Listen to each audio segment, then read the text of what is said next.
সোমবার নতুন জিএসটি বিধি লাগুর দিনে মালদার সাংবাদিক সম্মেলন করলেন all West Bengal sales representative union Malda unit নেতৃত্ব। নতুন জিএসটি লাগু নিয়ে পুরোপুরি খুশি নন all Bengal sales representative union. তাদের দাবি, চিকিৎসার ব্যবহৃত সরঞ্জাম ও নিয়ে প্রয়োজনীয় ওষুধপত্র জিএসটি ফ্রি না হওয়া পর্যন্ত তাদের আন্দোলন চলবে। সোমবার মালদা প্রেস কর্নারে সাংবাদিক বৈঠক করে সংগঠনের মালদা জেলার সম্পাদক দীপঙ্কর দে বিষয়ে কি জানিয়েছেন শোনাবো।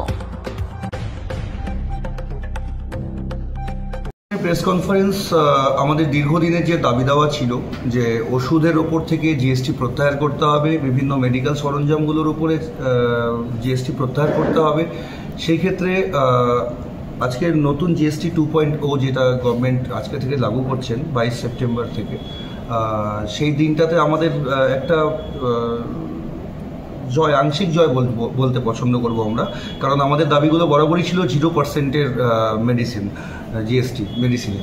তো সেক্ষেত্রে এখনও 5% আছে, লড়াই আমরা আগামী দিনেও আরও জারি রাখবো এটাকে, যতদিন 0%-এ না আসে ওষুধ এবং বিভিন্ন চিকিৎসা সামগ্রী। এছাড়াও আমাদের দাবিগুলো গভর্নমেন্টের কাছে যেটা ছিল একটাই, যে সরকারি স্বাস্থ্য ব্যবস্থাকে আরও অবাধ, আরও সংগঠিত আর একদম ফ্রি অফ কস্ট করতে হবে।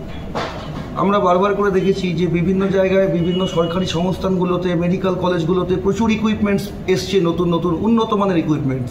শুধু সেখানে টেকনিশিয়ান নিয়োগ হয়নি, শুধু সেখানে কাজ করার লোক নেই, সেগুলোকে চালানোর লোক নেই বলে সেগুলো নষ্ট হয়ে দিন দিন যাচ্ছে। মানুষকে আবার ছুটতে হচ্ছে সেই বেসরকারি জায়গায়। বিভিন্নভাবে যে বিমার চাতুরিগুলো যেগুলো রয়েছে, যেরকম আপনার ধরুন আয়ুষ্মান ভারত বলুন, স্বাস্থ্যসাথী বলুন, একদম সাধারণ প্রান্তিক মানুষকে বিমার মাধ্যমে, বিমার স্বাস্থ্য ব্যবস্থার মাধ্যমে সরকারি থেকে বেসরকারিতে পাঠানোর যে জায়গাটা চলছে, এটা সঠিক নয়। সরকারি স্বাস্থ্য ব্যবস্থা থাকবে, যেখানে অবাধ স্বাস্থ্য ব্যবস্থা থাকবে, প্রত্যেকে স্বাস্থ্য পাবে বিনামূল্যে, কারণ স্বাস্থ্য অধিকার, স্বাস্থ্য তো পণ্য নয়। ঠিক সেই জায়গায় দাঁড়িয়ে আমরা কিন্তু বলবো, সেই জায়গাতে দাঁড়িয়ে আমাদের দাবিগুলো বিভিন্ন দিন থেকেছে যে জিএসটি সরাতে হবে। ট্যাক্সেশন কেন হবে স্বাস্থ্যের অধিকারের উপরে, স্বাস্থ্য সম্বলিত জিনিসের উপরে? আমাদের বিভিন্নবার দাবি একটাই ছিল যে এনএলএমকে আরও বেশি সংগঠিত করতে হবে, আরও বেশি শক্তিশালী করতে হবে, যাতে ওষুধের দাম নিয়ন্ত্রণ সরকারের হাতে থাকে, কোনো বেসরকারি কোম্পানির হাতে নয়, যেগুলো কিনতে সাধারণ মানুষের নাভিশ্বাস উঠে যায়।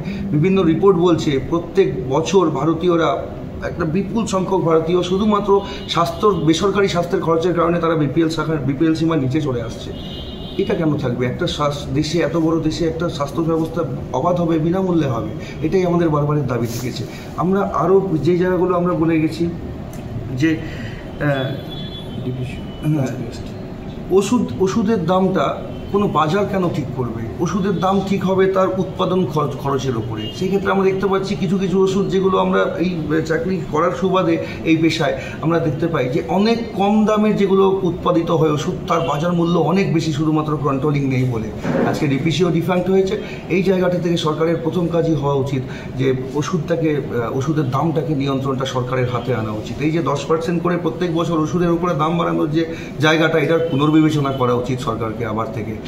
কারণ স্বাস্থ্য হতে হবে, স্বাস্থ্য আসলে অধিকার। এই অধিকার প্রত্যেকের পাওনা, সবচেয়ে বড়লোক মানুষ থেকে সবচেয়ে গরিব ভূমিহীন মানুষটার অবধি অধিকার তাদের স্বাস্থ্য। এই জায়গাগুলো নিয়ে আমাদের দাবি। আপনার নাম আর পরিচয়?